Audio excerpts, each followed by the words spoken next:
बच्चों, जैसा कि आप लोग को पता है, आजकल कोरोना बहुत तीव्र गति से फैला हुआ है, जिससे पूरे देश में सारी चीज़ें बंद हैं और इस वजह से आप लोग की पढ़ाई का लॉस हो रहा है। जो नुकसान ना हो, इसलिए हम लोग को घर से ही आपको ऑनलाइन वीडियो बना के पढ़ाने के लिए आदेश दिया गया है।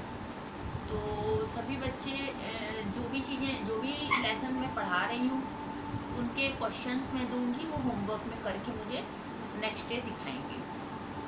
आप लोग परिधान रचना एवं सज्जा की जो 11th की बुक थी, वही बुक चलेगी और आप लोग चौथा लेसन निकालिए, 4th लेसन।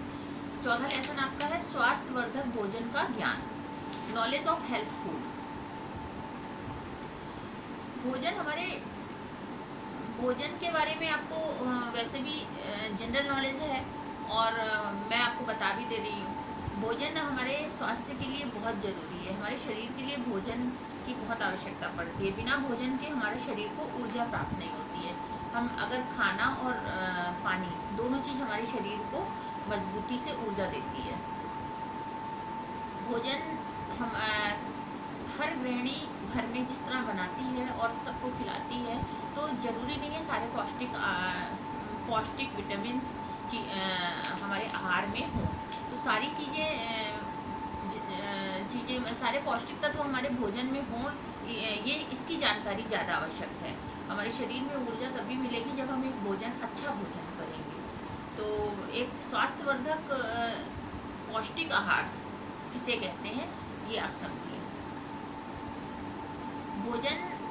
भोजन में सबसे ज़्यादा ज़रूरी हमारे ऊर्जा के स्रोत में कार्बोहाइड्रेट, वसा और प्रोटीन होता है। खाना ऐसा बनना चाहिए जिसमें कार्बोहाइड्रेट, वसा, प्रोटीन सभी चीज़ें हों। भोजन का काम है कि हमारे शरीर में आवश्यक तत्वों का निर्माण करता है, रोगों से बचाता है, ऊर्जा प्रदान करता है, तंतु निर्माण करता है। भोजन के सामाजिक सांस्कृतिक कार्य होते हैं। भोजन का हमारे शरीर में स्वास्थ्य पर भी बहुत असर पड़ता है। जैसा हम भोजन खाते हैं वैसा ही हमारा मन होता है। और भोजन सभी उम्र के बच्चों को अलग अलग तरह का भोजन दिया जाता है। तो ये भी जानकारी हमें होनी चाहिए कि किस आयु में किस तरह का भोजन देना है। बच्चों को अलग दिया जाता है, वृद्ध महिला या पुरुष का भोजन अलग सारणी बनती है। तो ये भी हमें ध्यान होना चाहिए। भोजन शरीर का निर्माण करता है। भोजन रोगों से सुरक्षा करता है। भोजन हमारी ऊर्जा प्रदान करता है। भोजन के विभिन्न पोषक तत्व होते हैं, कार्बोहाइड्रेट, वसा, विटामिन, खनिज लवण, जल, ये सब से मिलकर ही हमारा भोजन तैयार होता है। भोजन में प्रोटीन के कई प्रकार होते हैं। प्रोटीन भी कई तरह का होता है। प्रोटीन की प्राप्ति कैसे होती है? प्रोटीन हमारे शरीर में प्रोटीन की कमी होने से बीमारियां भी हो जाती हैं। मछली है, दूध है, फल है, सब्जी है, इन सभी चीज़ों से हमें प्रोटीन मिलता है। प्रोटीन जंतु प्रोटीन भी होता है और वनस्पति प्रोटीन। जंतु प्रोटीन वो होता है जो मांस, मछली, अंडा, इन सब चीज़ से मिलता है, वो जंतु प्रोटीन होता है। और वनस्पति प्रोटीन होता है आपका मटर, चना, सोयाबीन, बादाम, सब्जी, दाल, इन सब से जो प्रोटीन मिलता है वो हमारा वनस्पति प्रोटीन होता है। प्रोटीन की कमी से बहुत से शरीर में बीमारियां हो जाती हैं। प्रोटीन की कमी से दांतों में क्षय रोग होना आरंभ हो जाता है, त्वचा शुष्क हो जाती है। प्रोटीन की कमी से गर्भवती महिलाओं को प्रायः कमजोरी होने लगती है, जिससे अपरिपक्व बच्चे होने की संभावना होती है। प्रोटीन की कमी से शरीर में मानसिक और शारीरिक दोनों विकास रुक जाता है। इसलिए हमारे भोजन में प्रोटीन का होना बहुत ज़रूरी है। अच्छा, अब प्रोटीन अधिक भी नहीं होना चाहिए। मतलब कोई भी विटामिन या प्रोटीन हमारे भोजन में होना चाहिए, उसकी भी एक सीमित मात्रा होती है। ना प्रोटीन ज़्यादा होना चाहिए, ना कम होना चाहिए। हर चीज़ की एक अनुपात होना चाहिए। अगर हमारे शरीर में जो भोजन हम कर रहे हैं उसमें अगर हमारे प्रोटीन की कमी हो जाती है तो ये बीमारियां, प्रॉब्लम्स हो जाती है शरीर में। अगर हमारे शरीर में प्रोटीन की अधिकता हो जाती है तो भी हमें नुकसान होता है। जैसे अगर प्रोटीन से हमारे शरीर में बहुत सी हानियां भी हो जाती हैं अगर प्रोटीन की भोजन में अधिकता हो जाए। तो भारत जैसे गर्म देशों में जंतु प्रोटीन की अधिक हानिकारक होता है। क्योंकि ये शरीर में अधिक ऊर्जा और ऊष्मा उत्पन्न करता है, जिससे गर्मी में फोड़े फुंसी के रूप में बाहर निकलते हैं और लाल लाल दाने हो जाते हैं। गर्म चीज़ें, गर्म प्रोटीन नहीं खाना चाहिए। भारत एक गर्म देश है, अगर गर्म प्रोटीन ज़्यादा हो जाता है तो दाने, फुंसी, फोड़े ये सब निकलने लगते हैं। प्रोटीन का पाचन अन्य पोषक तत्वों में अपेक्षा कठिन हो जाता है। इस कारण अधिक प्रोटीन के सेवन से कब्ज की भी शिकायत हो जाती है। अगर आप ज़्यादा प्रोटीन की चीज़ें खा लेंगे तो आपको कब्जियत भी हो जाती है। प्रायः प्रोटीन प्राप्त की गई अधिक ऊर्जा तामसिक प्रवृत्ति को अधिक करती है। साथ ही प्रोटीन की मात्रा आपके खाने में उतनी होनी चाहिए जितना कि आप बैलेंस बनाए शरीर में, प्रोटीन ऊर्जा रहे शरीर में और बैलेंस बनाए, बहुत ज़्यादा भी ना हो बहुत कम भी ना हो। उसी प्रकार हमारे शरीर में विटामिन्स की भी मात्रा बराबर इक्वल होनी चाहिए।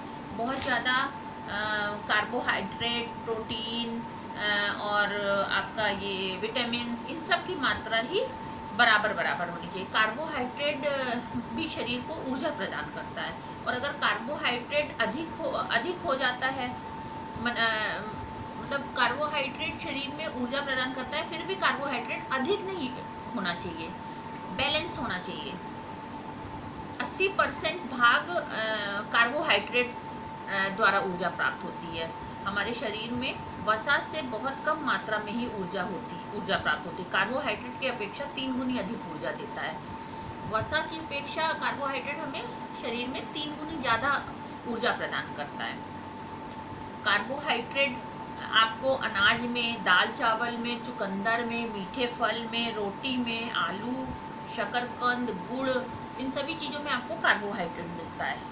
कार्बोहाइड्रेट के आपके कौन कौन से स्रोत हैं, जैसे अनाज है, फल है, सब्जी है, गुड़ है, इन सभी चीज़ों में आप लोग को कार्बोहाइड्रेट मिलता है। कार्बोहाइड्रेट कई प्रकार के होते हैं। ठंडे जल में घुलनशील कार्बोहाइड्रेट भी होते हैं, गर्म जल में घुलनशील कार्बोहाइड्रेट भी होते हैं।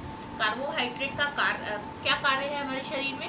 कार्बोहाइड्रेट हमारे शरीर को ऊर्जा प्रदान करता है, वसा के ऑक्सीकरण को धीमा करता है, प्रोटीन की बचत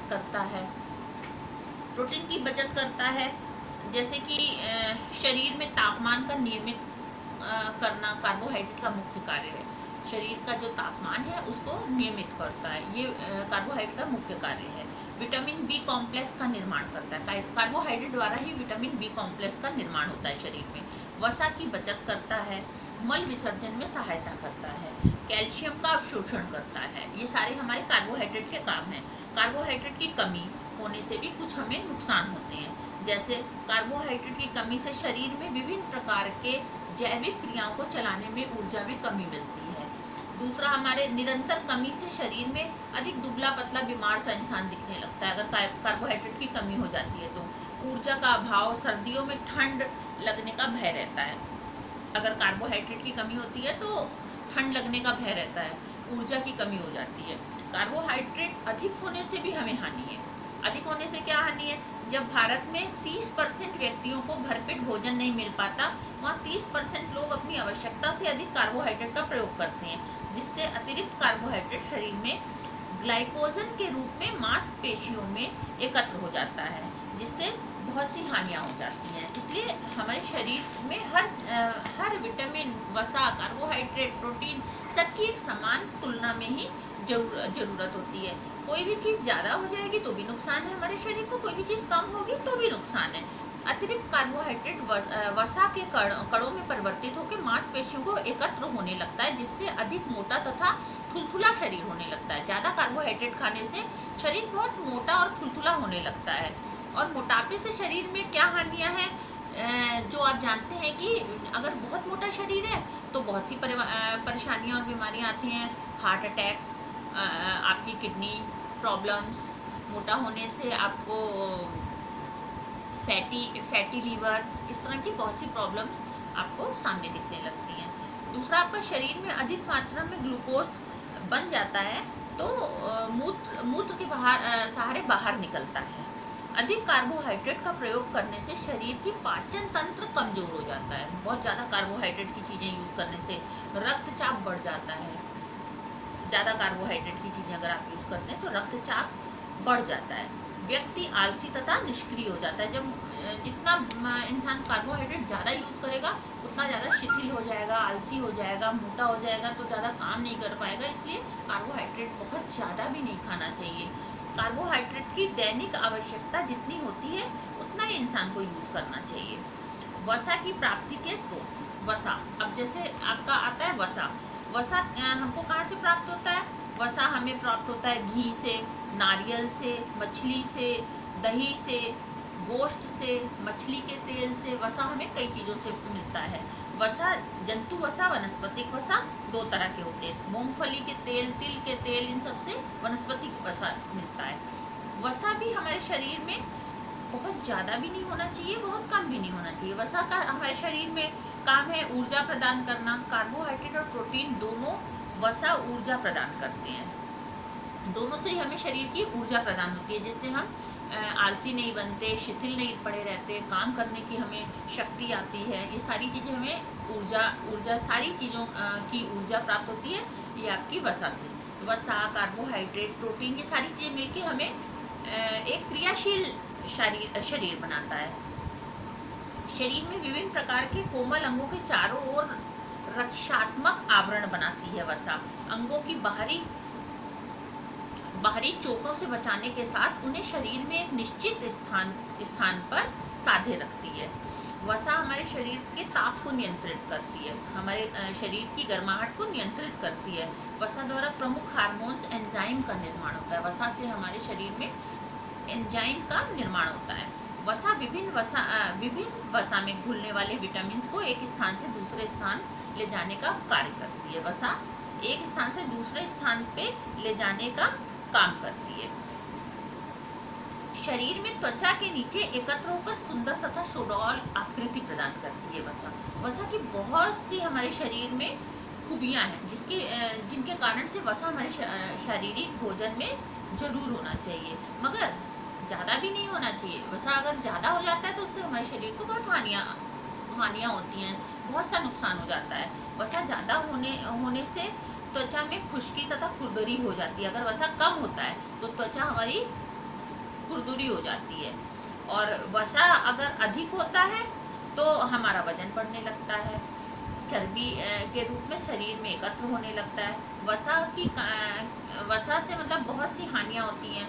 जैसे अगर वसा की कमी है तो सर्दियों में शरीर का ताप नियंत्रण में असुविधा होती है। शरीर दुबला पतला कमज़ोर हड्डियों का ढांचा की तरह दिखाई देता है अगर वसा की कमी होती है। और वसा अगर ज़्यादा हो जाता है तो शरीर मोटा हो जाता है और बेडौल हो जाता है। वसा अधिक सेवन से वजन बढ़ने लगता है और जो चर्बी के रूप में हमारा दिखने लगता है। गुर्दे फेल हो जाते हैं वसा ज़्यादा होने से। हृदय को रक्त ले जाने वाली रक्त नलिका में वसा कोलेस्ट्रॉल के रूप में जम जाता है और कोलेस्ट्रॉल के रूप में जमने से कई बार हार्ट फेल की भी संभावनाएं बढ़ जाती हैं।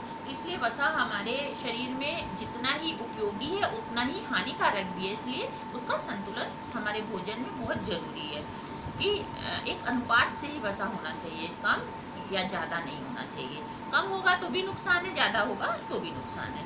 वसा की दैनिक आवश्यकता हमारे शरीर में जरूरी है। अब वसा के बाद आपके शरीर में कैल्शियम आ जाता है। शरीर में कैल्शियम की भी बहुत ज़रूरत होती है। कैल्शियम जैसे वसा की ज़रूरत होती है वैसे हमारे शरीर में कैल्शियम की भी ज़रूरत होती है।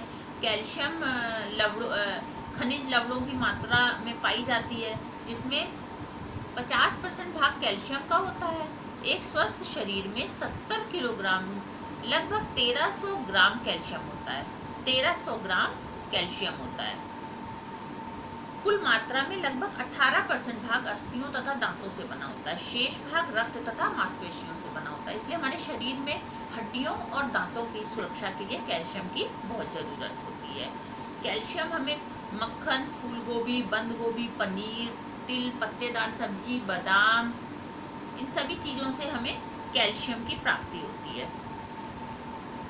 कैल्शियम के काम क्या है? कैल्शियम का मुख्य कार्य है अस्थि का निर्माण करना, हड्डियों का निर्माण करता है कैल्शियम। शरीर की सभी मांसपेशियों को सिकुड़ने तथा फैलने में मदद करता है। रक्त को जमने में सहायता प्रदान करता है।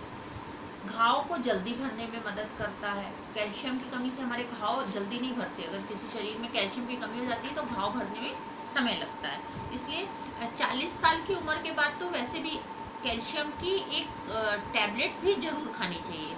तो इसलिए हमारे शरीर को जितना भी कैल्शियम ज़रूरत है वो अगर हमारे शरीर में नहीं मिलता तो हमें एक्स्ट्रा ऊपर से कैल्शियम की टैबलेट खानी पड़ती है। ज़्यादातर बच्चों को भी दी जाती है। और दूध में कैल्शियम बहुत अच्छी मात्रा में पाया जाता है।